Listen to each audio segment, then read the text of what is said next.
Hey guys, while my soap is cooking, I figured I'd go over some of my favorite homesteading, prepper, cookbooks, herb books, stuff like that. So, let me pull this closer. I'm going to go over some of my favorites, and I have a lot here to go through. So hopefully some of these will look cool to you and you'll pick some up. Obviously first, the Bible. Get a good study Bible. I think that's like self-explanatory. And if you don't have a Bible, you should have a Bible. This one I like, it's called Country Beans by Rita Bingman. And the reason I like this one is because if you have tons of food stockpiled, you're gonna have a lot of beans probably. And this just gives you tons of recipes for all kinds of things you can use beans for. There's smoothie recipes, bread recipes, all kinds of stuff that you would never think you could put beans in. The 4-ingredient cookbook. I like this because if I'm in a hurry and I'm pulling something out and I need to make dinner, this is super simple. So sometimes I just don't want to have to think about anything. And there's a ton of good like soups and casseroles in here.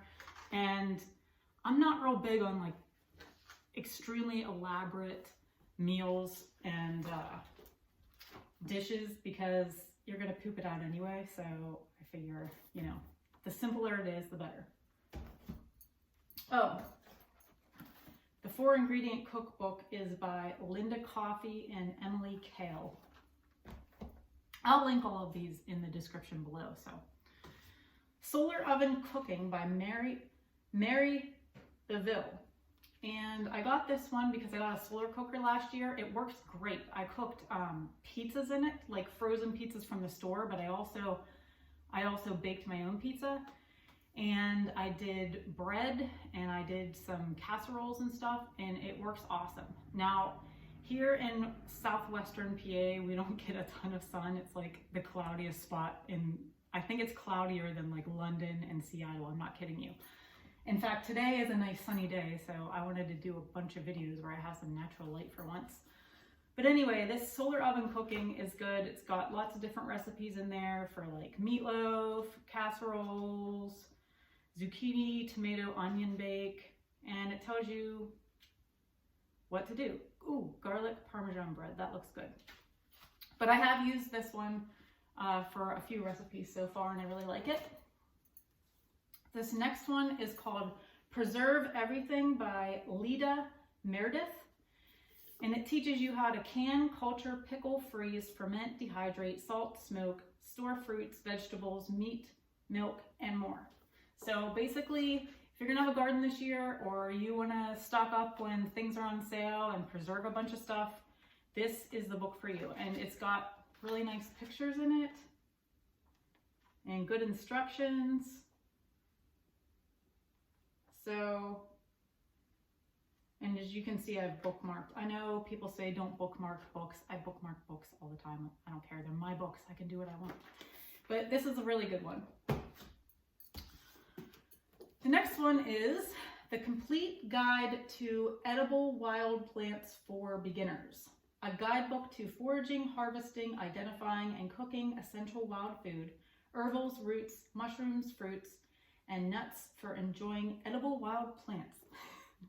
And this is by Jeffrey Richards.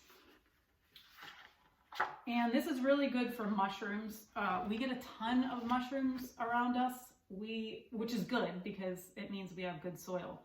I actually, when I started my garden last year, I laid down cardboard just on the grass in our backyard.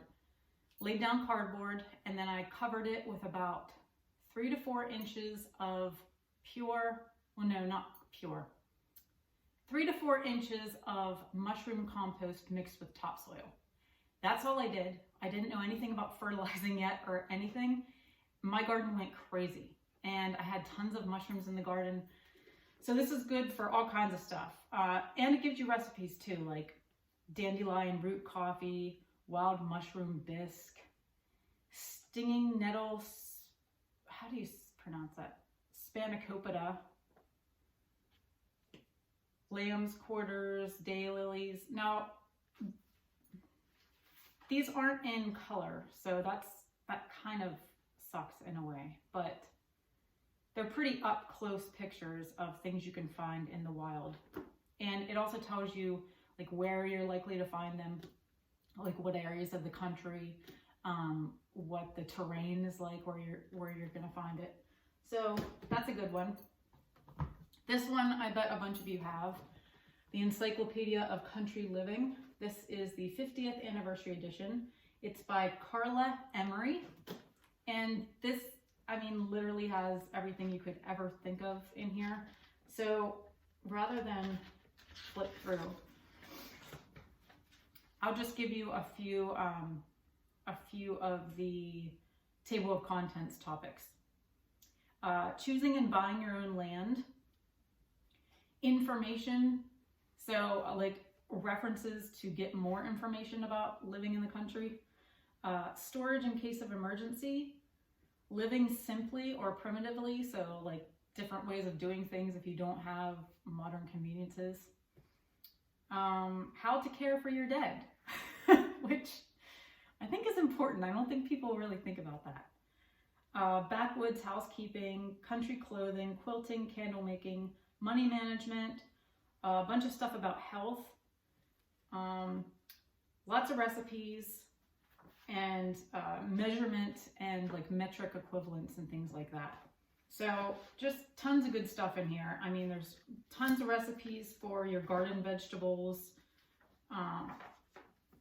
I've never read this all the way through, but I've gone to it many, many times before.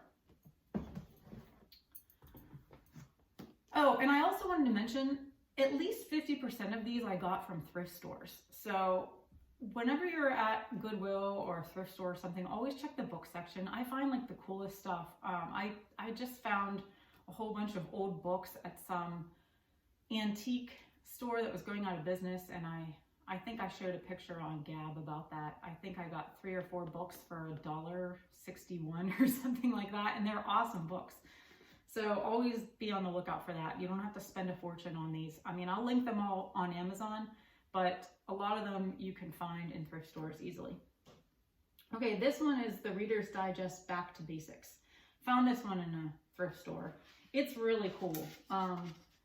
Colorful pictures, detailed instructions on how to do things in your home and around your home and on your property, starting and operating a wood burning stove. I mean, it's really cool. So if you're kind of handy, or your spouse is handy, or you have even some basic skills, this is really cool. So definitely recommend this one as well. It's got all kinds of stuff. Oh, setting up shop as a beekeeper, swarming and how to avoid it, harvesting honey, hitching a team of horses, because, you know, we might have to do that. Okay. Prepper's Long-Term Survival Guide. Food, shelter, security, off-the-grid power, and more life-saving strategies for self-sufficient living. I haven't read this one yet because most of the stuff I kind of already know, but it goes over a bunch of the basics. Like possible events and how you would handle them, how to purify water, what kind of foods you need to store, medicines and hygienes, staying warm and keeping cool. It's pretty much a basic, and like I said, I haven't really read it yet, but most of it I know, but I found this cheap somewhere, so I picked it up. The Prepper's Cookbook, 300 recipes to turn, oh wait, I forgot the author of this one. This Prepper's Long-Term Survival Guide is by Jim Cobb. Okay, the next one is The Prepper's Cookbook by Tess Pennington. 300 recipes to turn your emergency food into nutritious, delicious, and life-saving meals. I like this one because I can a bunch of food, I dehydrate a bunch of food, I have a store-bought food that I've sealed in Mylar bags for long-term storage. I have the dehydrated and freeze-dried stuff from all of the popular survival food places. And we're gonna be getting a freeze dryer soon. Well, it's my parents, but they're keeping it here because they have no room. So I told my mom, I'm here all the time, I'll run stuff for you. So I like this because it really focuses on stuff that you can use from your long-term storage and not stuff that, you know, you'd have to go out and buy at the store that you don't already have on hand. And that's by Tess Pennington. I can't remember if I said that or not. The next one is The Independent Farmstead by Sean and Beth Doherty, and the foreword is by Joel Salatin. So if you've been in the gardening, permaculture, homesteading community, you've probably already read this. You probably know all about this. If you haven't, I highly recommend it. I read it last summer while I was sitting outside, like watching my garden grow, and it's a wealth of information. It's got nice colorful pictures. It talks a lot about livestock and how to have kind of like a symbiotic relationship on your property between the livestock and your garden, and how it all works together. So it's about growing soil, biodiversity, and nutrient-dense food with grass-fed animals and intensive pasture management. Highly, highly recommend this if you're just getting started. Even if you know a lot, you should probably have this on hand because there's some really helpful tips in there that you might have forgotten. This one I found at a thrift store, and I was amazed at all the different ways to control pests. It's called 1001 All Natural Secrets to a Pest-Free Property by Dr. Miles H. Bader. And I've got a bunch of dog ears in this one as well. What is beeping at me? Oh, my soap's done. Well, I'll finish this and then I'll get back and I'll finish the soap video. So this is basically how to control any kind of pest, from rodents to all kinds of different insects in or around your house, to pests in the garden, to wild animals. And I tried some of these and it really worked. So I recommend that. Tucker, you want to be in the video? Come here. You want to come over? Come here. Come on.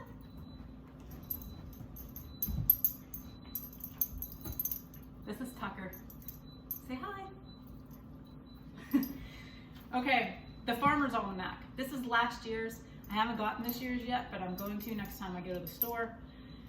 You can get all of this information on their website, but I like having it on hand because on their website, they only show you like the best days and the best garden planting days about a month in advance. And I like to know well ahead of time so that I can decide when to start seeds and when will be a good time to transplant. And, you know, if I'm doing like rotational areas, I want to know that in advance. So the Farmer's Almanac's awesome. I wish that thing would be quiet. The Complete Guide to Herbal Medicines by Charles W. Fetro and Juan R. Avila.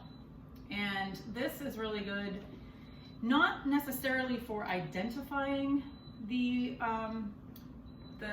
herbs and things you'll find when foraging, but for what they're good for. And they even have doses in here. So, for instance, let me find a good one. Coriander. So they tell you a little bit about it, the common dose, side effects, interactions, important points to remember, and other names for it. And this is like 600 and some pages long, and it's got everything you could think of. They even put coffee in here and things like that. The next is Amish Cooking. And this is, I don't think it's by a specific author. It's published by Publications International, so they don't list an author. But I like this because it's like basic stuff, you know, like basic comfort food, like baked barbecue chicken, cheddar broccoli soup, corn and tomato chowder, broccoli casserole with crumb topping, date nut bread. It's just, you know, like stuff your grandma would make and the Amish would make. And I like cookbooks like that. The Secrets of Underground Medicine by Dr. Richard Gerhauser, MD. This, I think this was written in 2018. Yeah, 2018. And it's got a lot of good alternative health tips. And also, like, things most people, you know, most normies just have no idea about. So a lot of it I already know because I'm kind of like a health freak, but it talks a lot about like this chapter, how to beat diabetes without a prescription. And this household tip could keep you diabetes free, and the $10 sleep fix that works the first night and every night after. It's a really, really good resource. There was even things that I never thought of or didn't know about. 2 more. The Native Americans Herbalist's Bible, 4 books in 1 by John Hanna. This one's another really good one. They do have pictures, but they're not colored. They're black and white. But it's stuff like valerian and how the Native Americans used it, where you could find it, and then there's a bunch of different recipes for different things, different kinds of teas like passion flower bedtime tea, nighty-night tea blend. So they also have stuff about essential oils and what they're used for, different kinds of Native American recipes. So I just like stuff like that because, you know, we live in an area where there were tons and tons of Indians settled all over here, and I like to know, you know, what might they have found in the woods that I haven't even noticed or considered yet. So, and this one is probably one of my favorites. It's really, really comprehensive. It's Dare to Prepare by Holly Deo. And if you've ever heard of Stan Deo, which you probably have, this is his wife. This is a huge book. I had I think like 3rd edition a long time ago, and in 2020 they came out with a new one, so I got the new 2020 6th edition, and I think this is going to be their last edition. But it has how to do everything, and the thing I really like about it is they have, like, speaking of soap, they have like all of the different amounts of lye and vegetable fats or animal fats that you need to make different kinds of soaps, and it's just a table. So anytime, you know, rather than getting on the internet and searching for something, or if you can't get on the internet to search for it, it has all of these different charts and graphs, like what to keep and what to toss for refrigerator foods, shelf life of stored vegetable seeds, which I was just talking about,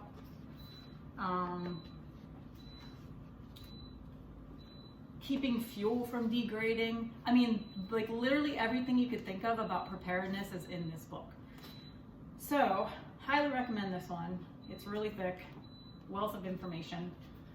I think that's it.